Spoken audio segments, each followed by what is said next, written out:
My name is Michael Paul Hill. I am a member of the St. Carlos Apache tribe of Arizona. I am actually Chiene Inde or Inne, which is the people who come from the area of New Mexico in the lower southwestern part of New Mexico, actually.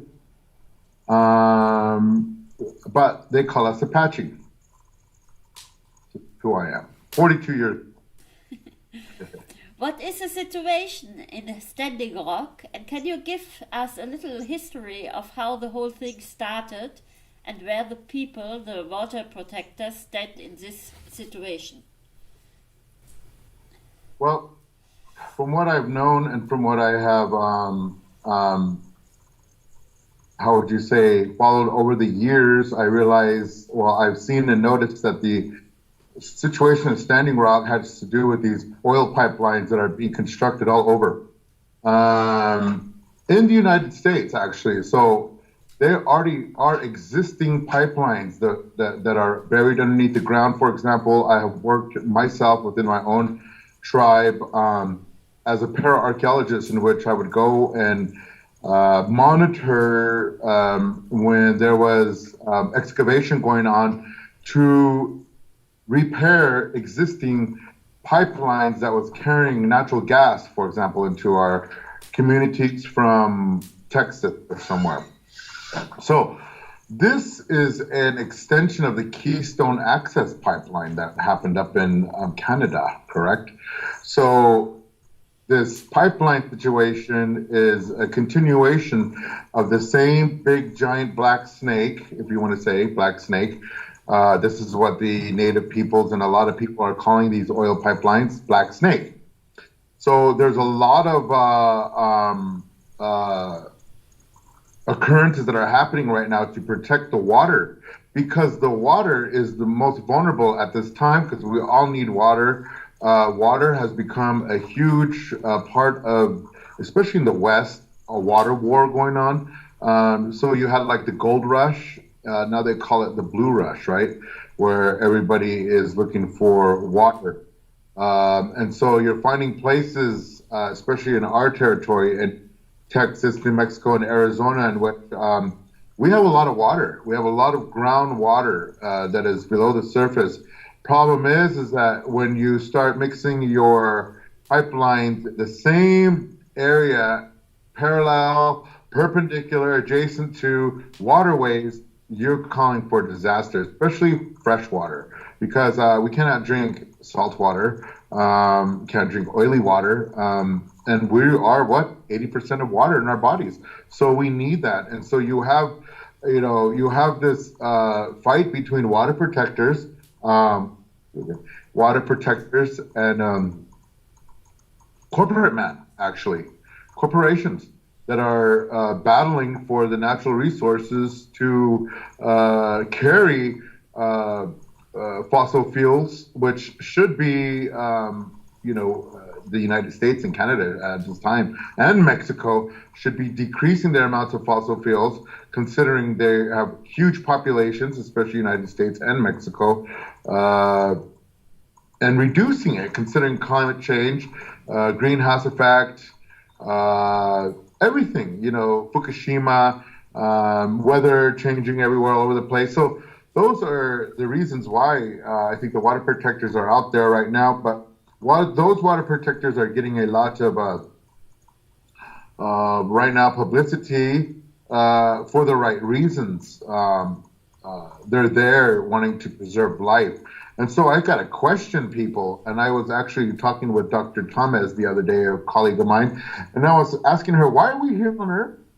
What are human beings doing here on Earth? Are we here just to collectively commit suicide? Really, are we just going to take a big gun and stick it to our head and blow ourselves away? Well, let's do it now so that it can go on, because, I don't know, I'm trying to analyze my own self.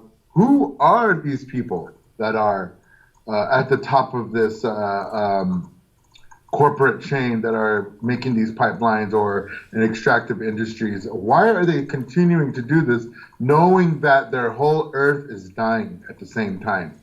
So we're just progressing quickly, like the ball rolling down the hill. The whole suicide of mankind is happening right now, right before our eyes. So we need to stop that. And I think that we are in an instrumental time period here on our beautiful Earth as Woman, that the people like yourself, me, can reach those people who are up there. I'm not going to speculate and make conjecture of who they are. I don't know. They're me and you. They're us. They're our reflection. They're our brothers and our sisters. So we need to bring that back down to humanity's sake. I say at the beginning of the destruction of the fall of the human race. And so we're very, very, very fearful about this right now. So that's that. What kind of support are you getting from the national and the international community? And what kind of support would you like to see coming from people that cannot physically stand with you at Standing Rock, but want, even from afar, help the water protectors? So Standing Rock is only one example of what has been going on here in the United States. I just want to really lay that out there. That's one example. And the only reason why it's a big, loud example for right now is because they're a federally recognized tribe. The problem is that with treaty territory, those are treaties of secession, meaning they gave up their land in order to live in these reservations. That's the difference between other places, such as what we're dealing with the Trans-Pecos pipeline, which is owned by the same company, Energy Transfers, which comes out of Texas, by the way. And so right now on the ground, we have water protectors in Texas, in Austin actually, but are at the Energy Transfers offices, at Wells Fargo Bank, at all of these different banks that are participating with the investment in the collapse of indigenous peoples and the collapse of the human race right now in Texas and in the United States. What you can do, first and foremost, I'm always going to say this, the first and foremost thing that you can do, besides offering a physical attribute to what is needed, is to pray.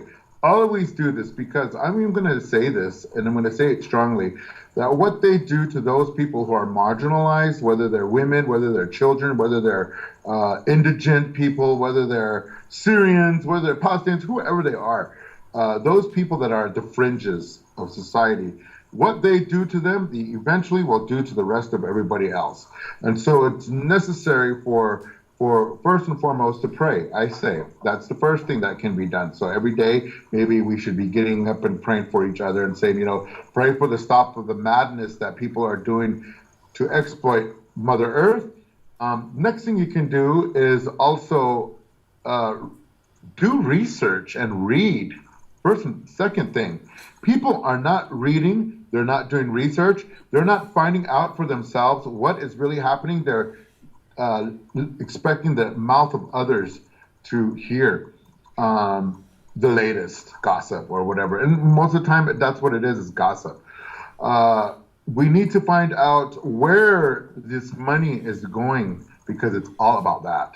It's about the capital gains, profits. How much can we get from this? So we have been doing divestment research on banks. And we have come to find out the big key players, of course, just like they did with Oak Flat. The big key players in Oak Flat was Chase Manhattan Bank, Bank of America, Wells Fargo Bank, the Bank of England, Swiss Credit Bank, German Deutsche Bank.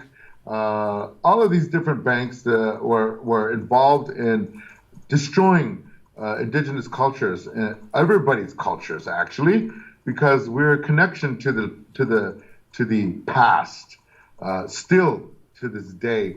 And so it's important for our people, our friends, especially our friends in Europe, to realize where you're putting your money, who's holding your money, because the people who are holding your money are the people that are causing your problem here on Earth. And well, remember, the Earth is connected. We can look at the globe and we can see the latitudes and the longitudes fine. That's the outside, that's the visual, what they see. They're graphing. But remember, on the inside, it's connected with the tunnels and the caves and the different systems that are going on within the reality of our planet. So we need to realize where we're putting our funds. We need to also, without interjecting, for example, I know that a lot of non-native peoples in the United States always have to have a say-so of how things they believe should be done and how they believe is better for particular groups around the world. I say that they need to listen. It's time sometimes that we need to sit down at the table and listen to one another. Find out the facts before we start to say, oh, well, we feel better because we're helping out this water protector at this camp or this water protector at that camp. Well, who are those camps? For example, David Archambault of the Standing Rock Reservation recently on APTN, which is Aboriginal news in Canada, told them that all of those groups, told the people that all of those groups that are coming, Stone Group, Sacred Stone Group, Red Warrior Camp, or whoever these camps are, I'm not too sure, I haven't been there myself, but they are actually pulling away and causing distraction to the real people that are affected by that pipeline, which are the people of the Standing Rock community. So this is problematic. Not only that, they're seeing these water protectors who are non-native starting to behave and act like they're at the Burning Man festival or at a festival where they can show their psychedelic trance love or rainbow and are even expressing themselves with nudity behavior. We have to realize that we're not walking in America the Beautiful when we're behaving that way. That they are hanging around with a group of indigenous people who have a very fabricated, in-tuned culture according to their history and to their spirituality, and that this is a spiritual movement, most importantly, rather than some political or some social or some let's jump on the bandwagon, what I like to call protest tourism, because, you know, there's protesters out there who like to go from protest to protest just to say, I was there, I did that, in actuality causing problems. So very important to find out through research, through finding out your own what is going on there, and by paying attention to the reality. We're not, for example, I'm a part of the Apache Nation working group, which did the work on the Holy See. So we're not going to step on the toes, for example, of the Standing Rock community. However, because that same pipeline is dissecting and bisecting into our territory, we are going to say something and also impart an extension of the hand to our other world brothers and sisters in humanity who are willing to say no to these pipelines and extractive industries any further. So I hope that kind of answered you a little bit. Sorry. Sorry.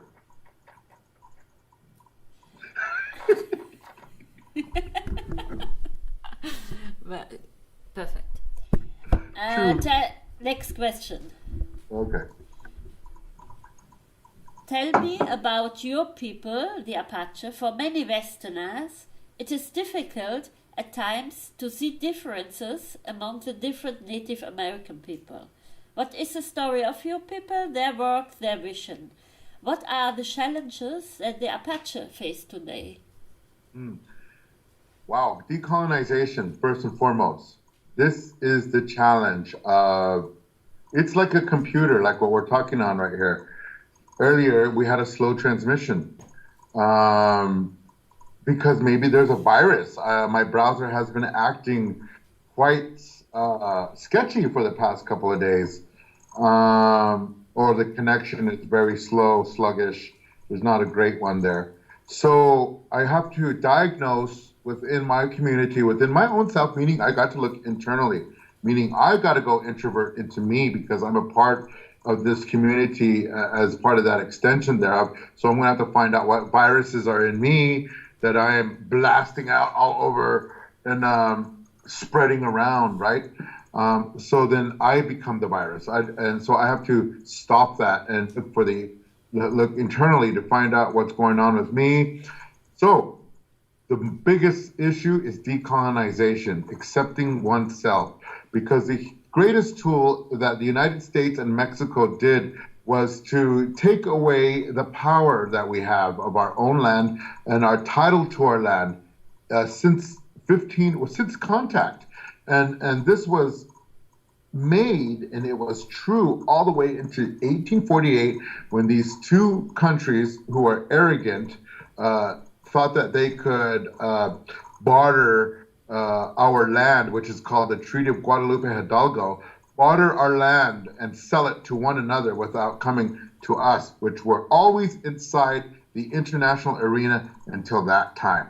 Okay, because why? We're indigent. They said we don't understand. So this is the arrogance of the United States, which then partnered up with Mexico at that time to come against us people. So the training, the acculturation, the assimilation, when they said, and when the United States government produced documentation and ethnography of the medicine people, their conclusion after they wrote down the medicine prayers, the ceremonies, whatever the medicine people at that time gave to them, their conclusion at the end of this ethnography was that it was important that the United States, in order to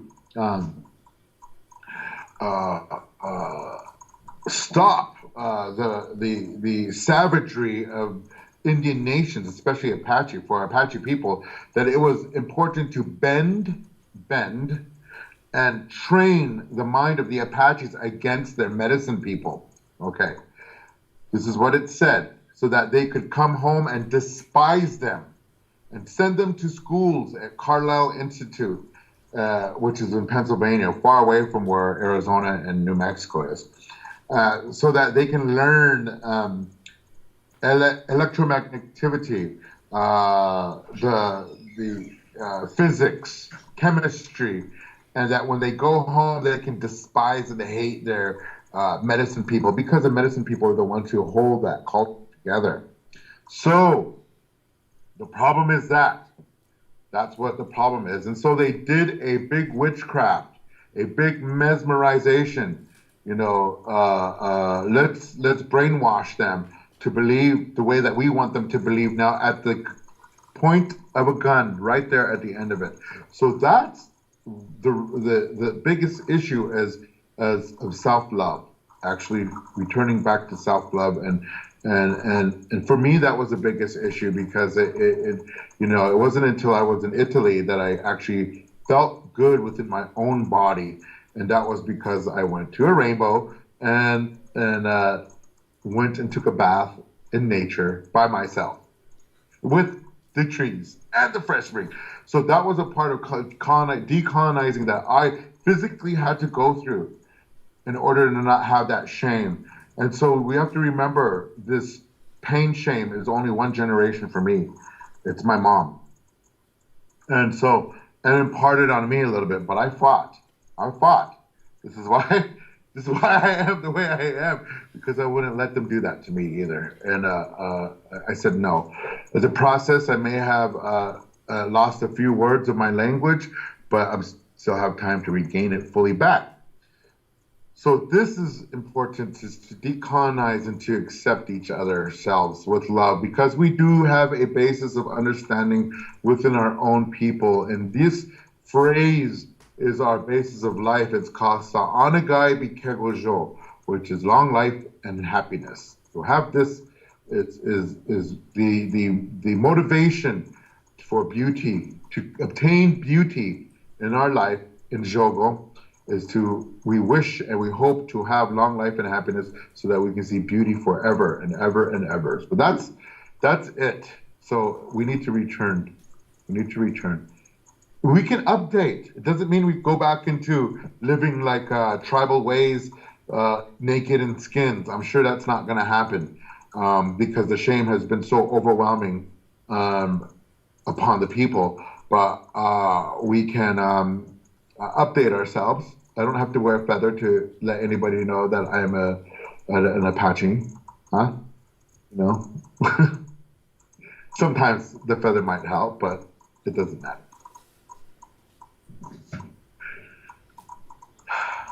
Okay, what's next? This is deep. I like it. You're making me think. I love it. And it's awesome. How the different people and tribes relate to each other and what kind of challenges, if any, their communities face as a whole. Good questions that you have, and I'm just going to use the Apache, for example, as this because I don't want to speak. I don't have the consent of other tribes, but I can only look through the lenses of what I've seen. So this is my disclaimer. Um, for example, for the Apache Nation, we have several bands of Apaches, different clans, different locations of emergence where we came from the center of the earth to the different layers of geological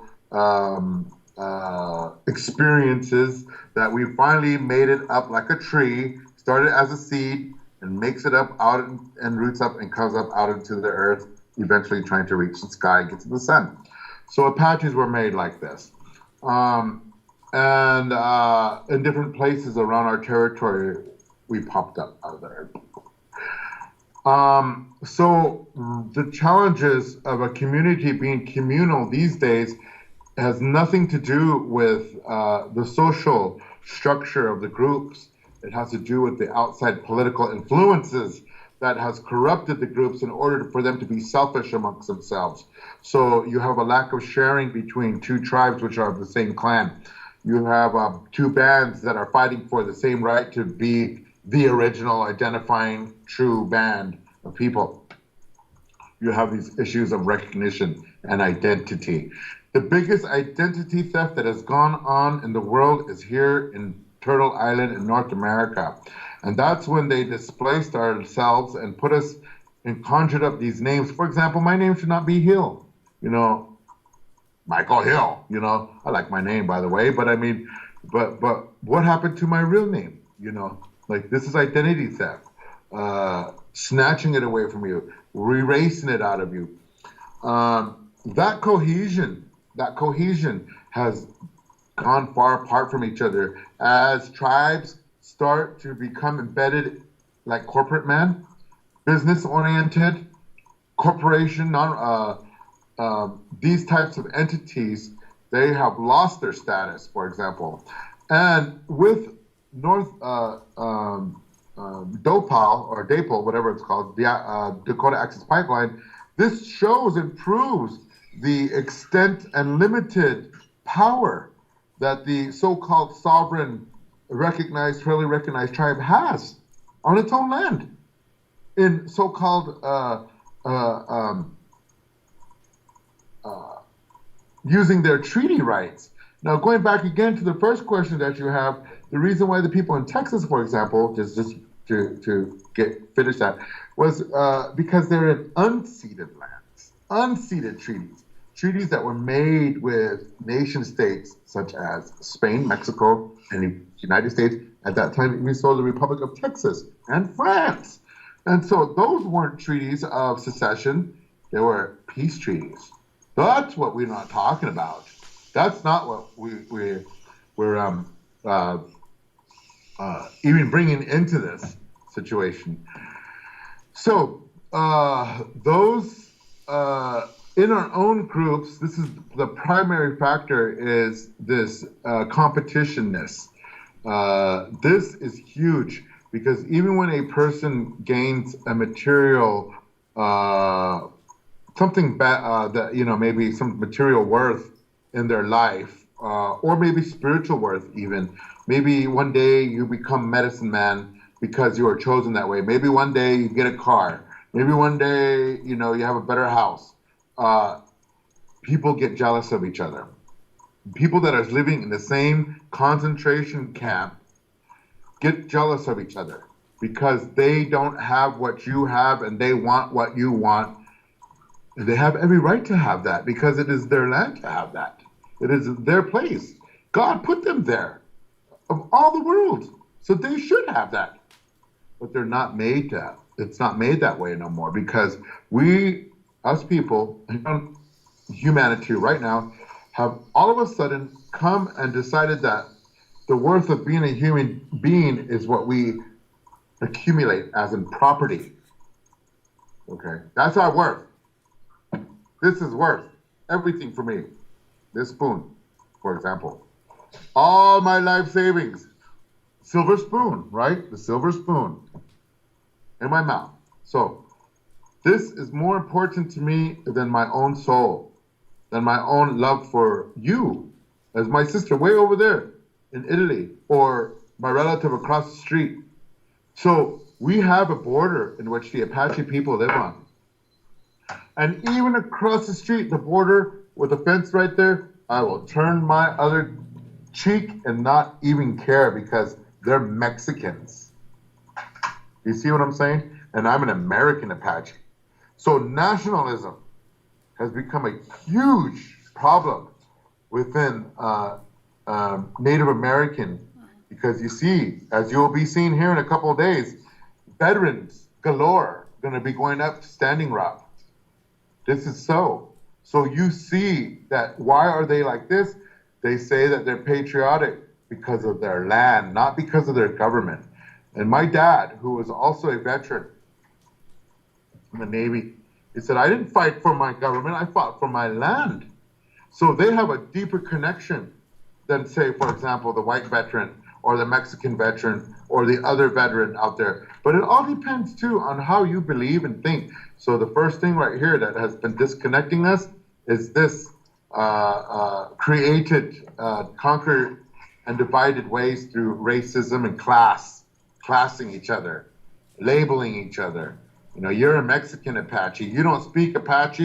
You know, this is why it's so important that we're having our reunion here coming up. First ever reunion in over 150 years. It's not an Apache Alliance reunion. It's Inde, our name. We're identifying ourselves, coming out of our closet saying, I'm Inde. I'm not Apache. I'm Inde. I'm Inne. And so now we're coming out of that hiding, if you will, the covering of persecution. And we're saying, we're here now. We're going to reunite, and we're going to talk about this. Now it's time. This is also prophecy fulfilling for our people. This was a long time coming. And so there's been all of these different, there's been many, many, many things that has had to happen in order for us to be where we're at today. So on one hand, you have good things rolling on the good side of things, and you also have hardcore bad things going on at the same time. So the proverbial two wheels spinning within a wheel. So the earth is right here, and inside of it are these two wheels going around in it. And it's hard because we have to balance ourselves in between it. So that's what's separating us the most, is to be colonized, the most important. And I think that should be like that for everybody around the world. Everybody has their roots from which they've come from. And a lot of the colonial structures that have been set in place has been to separate love, actually. To separate love. And I believe so. You know, I have to look at you at a different way because you're over there, or I'm looking at them because their skin color is different, but yet they're Apache, or over there because, you know. And so I'm so glad I'm Apache because we were one of the most racially diverse people in all of the world, you know, and I'm happy. As you can see, can't even find out which color I want to be, and I can't regulate that. So this is just fun and games. Okay. Go on. Yeah, go ahead. Your turn. I know you are also active against the Monsanto's See, corporation. And how did Monsanto impact your land and your people? And in which ways are you acting to protect your people and your land? okay. So in 1964, first and foremost, in 1962, the United States government this is an act of sovereignty now check this out. When the United States government comes and asks your tribal council, because they don't want to have liability on themselves, they come and ask your leaders who don't understand the law, who are not literate enough to make a correct decision knowing what 2,4,5-TP dioxin and furans, which is what? Tetrachlorodibenzo-dioxin is what 2,4,5-TP is. Tetrachlorodibenzo-dioxin. I'm not even a chemist, and I know that. How awful to know that, you know. Monsanto has been in the business, of course, for many years. At the beginning of it, apparently it was supposed to be good in order to help feed people, right? That was one of the reasons why their company became big. It's because they could genetically modify organisms in order to create more, so that it could stop the crises of so-called famine in Africa at that time, Asia, and all these other places that was going on, mainly at that time. In the process of it, their wizards, I should say, or witches, whichever you want to call it, I don't know, were pouring their mechanisms together, their little elements, and then, they created Agent Orange. This started back in the 1930s, actually. There's a huge, even longer than that, we're finding out down the road.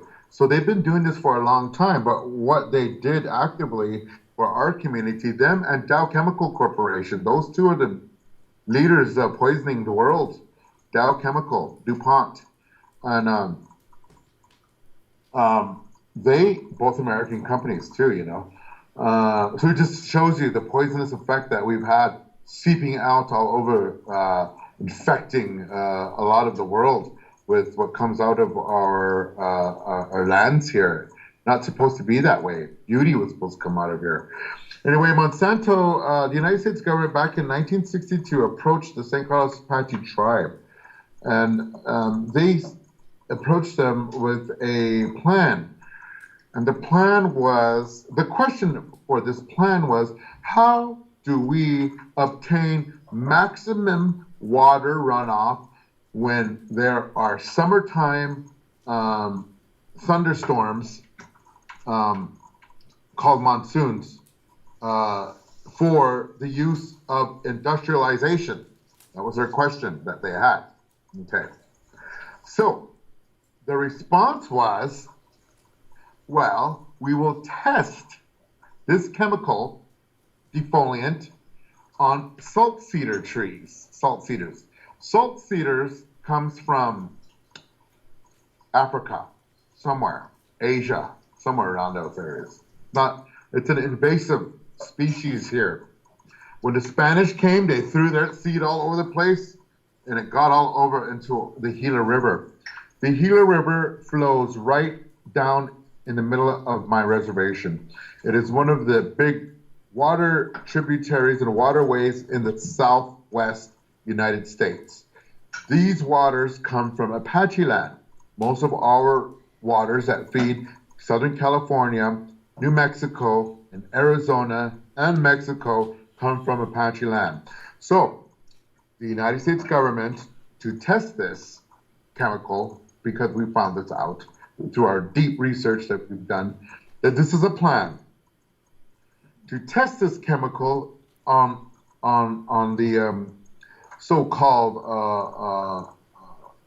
salt cedars. They went one day in June of 1964 after they got the approval of the council, who did not have the education to make these decisions, said yes. And so 1964, they come with their helicopters and their planes, and they spray all along in the region of our water where our clay is, and sprayed along, supposedly trying to kill the salt cedars. What they did kill is all of our cottonwood trees, which grow in the rivers here in the Southwest everywhere. And cottonwoods have always been a uh, signifier, if you will, in the desert of where water is. So if you were lost in the desert, you see a cottonwood tree down the road, hey, go there, dig a little bit, you'll have water to drink. So they did that, and they not only did that on the Gila River inside our reservation, they also did it right down the center called the St. Carlos River, at the confluence of the Gila and the St. Carlos Rivers. They traveled up 5 miles or so from there and sprayed all of our area right in the center of our downtown, like going to the center of Florence and sprayed it everywhere, or along the Arno and sprayed it all over the place. And they did this on purpose. I know that they did this on purpose because of why we're here today, because of all these legal maneuvers that needs to be made, because we're literally monster slayers. Our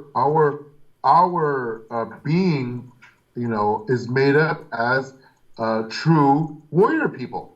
We're known, and so we're gonna go out and knock down the enemy. Well, look, the enemy had to come right into our own place and spray us off with the chemicals so that they can kill us off, which has caused a huge high rate of cancer now.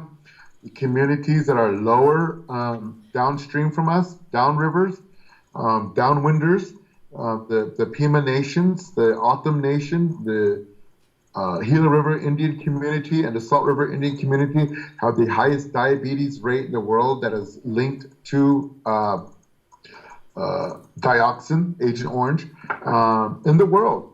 But then they justify it because they've been colonized and brainwashed to think, oh, because I'm living on the reservation right now, I don't have my old habits of walking 10,000 miles down over there to do farming, or I'm not active anymore, is what they're saying. The excuse, because this is what the doctors are polluting the minds in the government hospitals, telling them that they're too fat, that they're actually got diabetes because they drink too much pop. And maybe so. Maybe that would be helping them. Why not? That's true. But the reality is, it's because they're drinking the darn water that has been poisoned by 2,4,5-T, which has a direct cause and effect and a direct link of chemical on the body, which the Veterans Administration and the United States government has proven.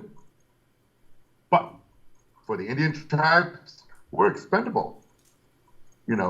Go. We're the ones who they're going to go test on. So, Monsanto, Monster, Monsatan, whatever you want to call this demon, that's what it is.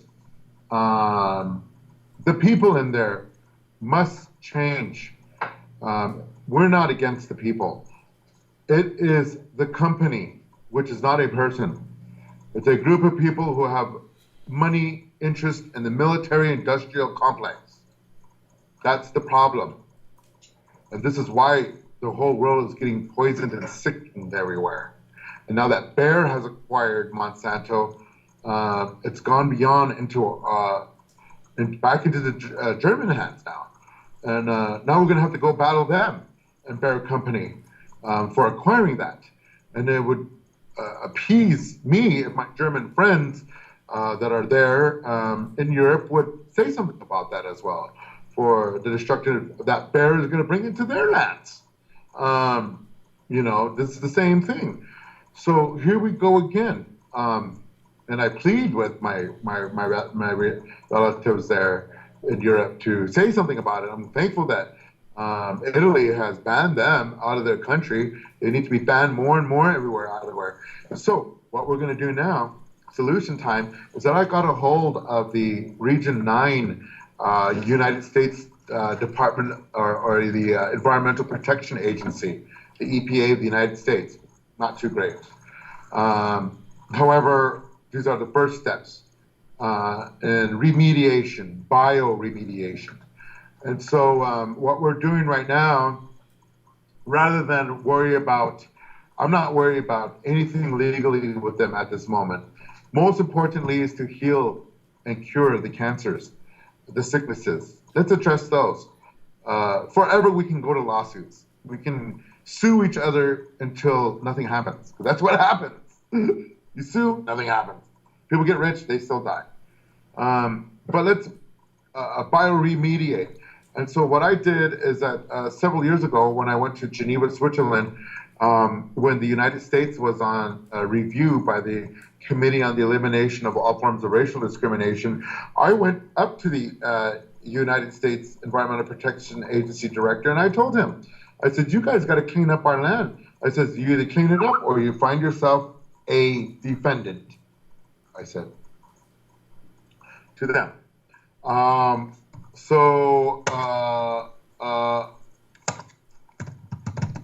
So anyway, and this is the whole situation that we've been working for. So coming home next week, Wednesday or Tuesday, again, I'm going to start a series for meetings in my community to bring water solutions to the table. And I've invited my tribal council because I was my personal self, because I see in law willful blindness. You know what I mean by that? That means hear no evil, see no evil, speak no evil, or evil all around. You know, oh, it's not happening to me, so I won't do nothing about it. You know, I was like that. I had to change my message, my delivery. It's really hard for me sometimes. I'm pretty raw like this, and it's hard for me sometimes to explain myself. But I had to find a new motivation in order for our people to be more involved. But luckily, a report came out of this catastrophe recently that showed our water that came out everywhere, and the EPA had put my tribe in check for having below water quality standards, quality low standards, and so this was like poof, because recently when people would turn on their tap water, you know, their water would come out looking like coffee, like this, like dark. And people had to drink it, and people were getting sick. This was happening all over the place. So that's not Agent Orange, of course. But however, the clay sediments that was in that coffee or that water is full of it. It's in the fish. It stays in the organic matter. It's in the ground, in the clay. It's in the tree. It's in the animals around.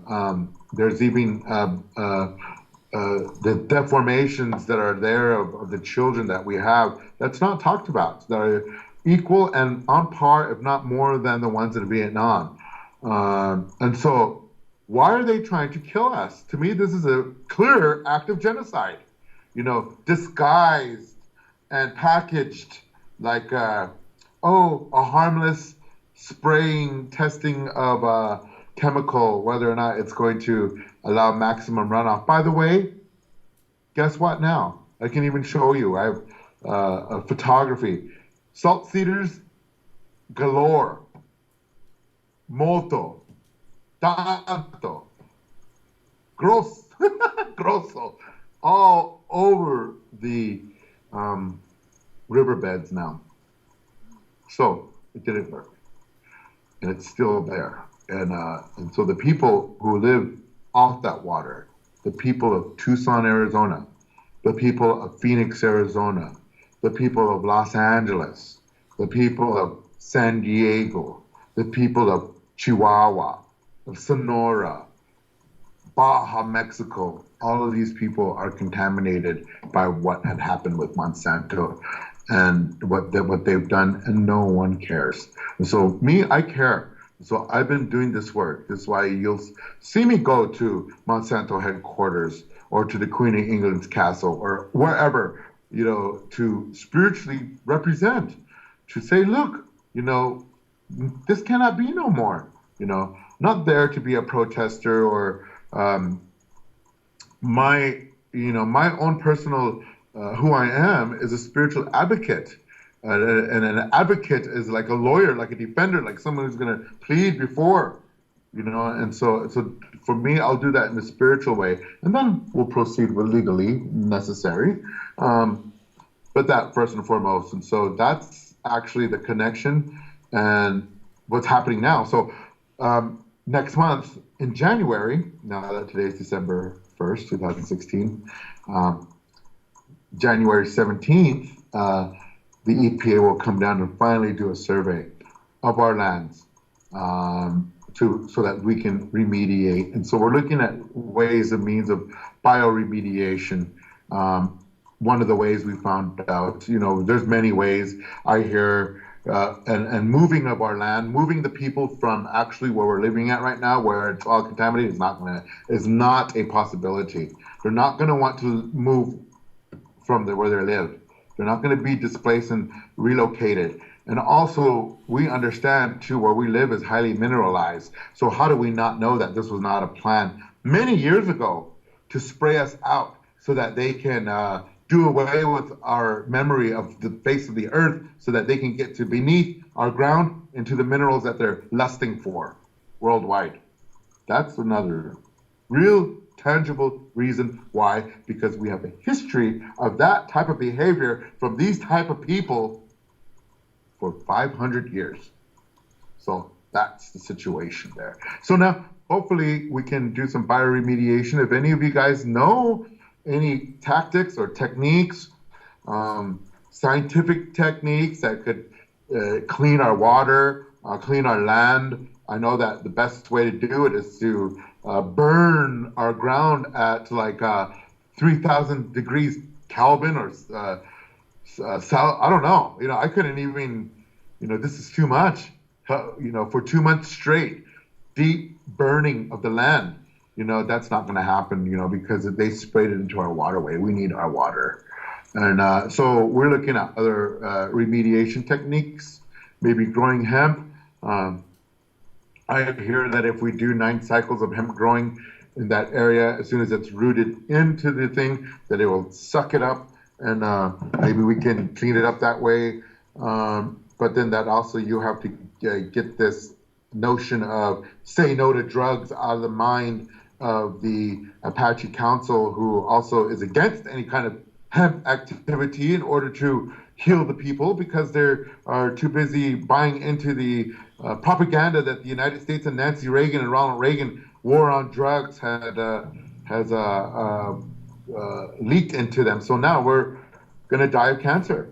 And so they're not thinking beyond that box, the reservation box.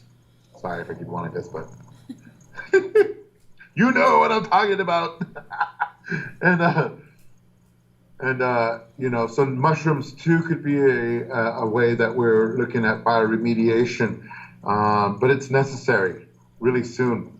So I myself have had the gruesome task of laying it out on the line. I'm the bad messenger to the people. But I don't care. I don't want my people dying anymore. I'm tired of it.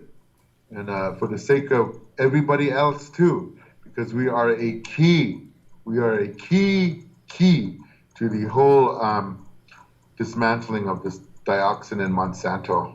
And the thing is that when it's unleashed and the facts are brought up, we're going to find in our facts that the United States is going to be held culpable for little crimes against humanity and using Apaches as test subjects of Monsanto's deadly chemical before they went into Vietnam.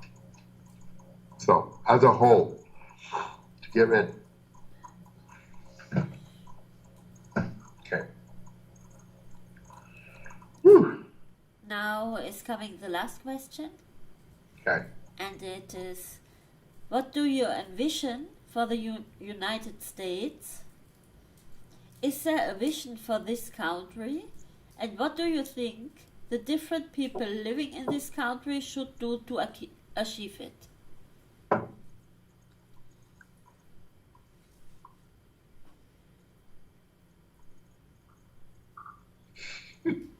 Dun, dun, dun. Give me my gavel and my hammer. The other day I was teaching at my sister's class here. She has a Indigenous 100 class at the University of British Columbia, maybe about a month ago or so, I don't remember. I did a class there. And when she introduced me as the Honorable Michael Hill. Honorable. And I'm like, that sounds very interesting, right? I said, maybe someday I'll be a judge. And for my own people, huh? That's a very, very, very hardcore question because on one hand, I don't see a great vision or a future for the United States as that name. It's done. Finito. They have invoked the name of God many times in every document that they have made, as we know. By doing so, they committed an immoral breach of their contract with their so-called God. Okay? First and foremost, in a nation, in a land filled with God-like people, the truth, who continued on and on and on and took that contract between mankind and God seriously. So they're going to have to reap what they've sown. We're going to have to deal with it. And it's not too great. It's not too great. They made their choices already. Now we see a very few people of the majority stepping out of the box. You have to remember now here in the United States, it's not about class or race. It's a thinking, a way of thinking, how we think. Native Americans are like that. Blacks are like that. Poor white people are like that. But they also can be, the opposite way, educated enough in order with the facts, with the truth. That's my hope right there. My hope is to save as many people as possible in my nation, in my land, on my territory, in my ground, as much as we can, because these people, whoever is controlling, pulling the strings behind these puppets, such as Donald Trump, notice all of these, everybody, yay, Donald Trump, woo! You either had Hillary Clinton or Donald Trump, whichever one you want. Both of the same face, same body, same spirit, same money they come from. They have the same plan, just pretending to be this way. Big show. It was a big show, correct? The greatest show on earth is not Ringling Brothers and Barnum and Bailey Circus. It was the 2016 U.S. presidential debates and the presidency, the election. This is outrageous. This is the most disturbing event of my life, to see these people behave like that. And to see the idiocracy of the American people accepting lies as truth, they're not researching either. We're just being led like sheep into a flaming fire. To me, there's no hope right now for that type of a government to survive here in these lands anymore. Now you have Native Americans pissed off. Now it's time that the energy and the power of the supernatural, the spiritual power, is going to rise up, not to harm. For those who have harm in their mind, yes, it will backfire upon them because of their own selves, not because someone else is doing it on them. We have what does Einstein say or someone say? For every action, there is a positive and negative reaction somewhere going on. This is physics. No need to go there any further. However, I believe that the indigenous peoples here, the people, this is what we call ourselves in all of our languages. All the 500, 1,000 languages that we've had here in this country, in this United States alone, we the people will live on. We're going to have to remember real quick. I believe also there's going to be a great awakening coming, a great fire like I was talking about in times past. It's going to happen. It's happening physically and And here, they're awakening. Finally, we're waking up. It's like, oh, getting the stuff out of the eyes, slowly. Oh, gonna waking up. Oh, and then when it stretches, now, what's going on? It's gonna be that way. But that's a good way because then everybody else can wake up and find out our true inheritance as human beings, real spiritual people like Harry Potter. Yes. It's true. That's who we really are. It's all the rest of this stuff, you know what I was going to say, that disconnects us from our true inheritance as brothers and sisters on earth as women. With our Father Sky, our earth as women, and us, man and woman, put onto this earth.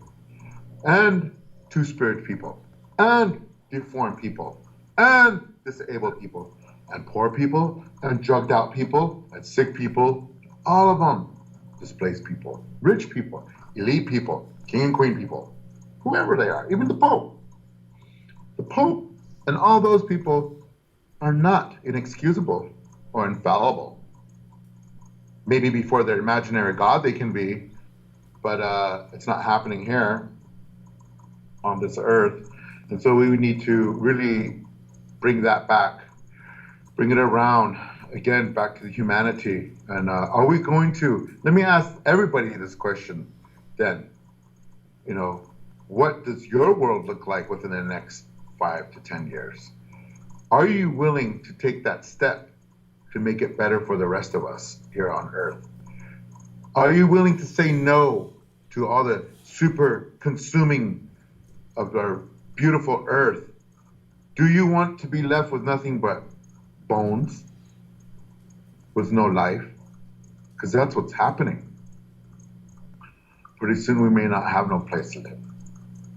Every day species on earth is going away. And here we are, extinct ourselves, and yet we don't even realize it at all. We ourselves are extincting ourselves. We're killing ourselves. This is a sad situation. And this is happening pandemically, all over the place. This is why the aliens upstairs in the sky are like, here's our distress signal. Can you imagine? Let us imagine us being them, and they're watching us. And all these little wars going on here and there, all of the vibration of the pollution going up, all the raping, murdering, war, greed, and they're feeling it vibrating up out of them, out of us. There's 7 billion people in here. My God, we are sending out an SOS like nobody else is hearing it. So imagine those things way out there in the sky hearing us. Wow, no wonder why they're showing up. We're going to witness our own selves, the fall of ourselves, lest we rein them in, those ones who think that they can control the rest of us. That means that we're going to have to step out of our own skin, of our own comfort zone. Who are they?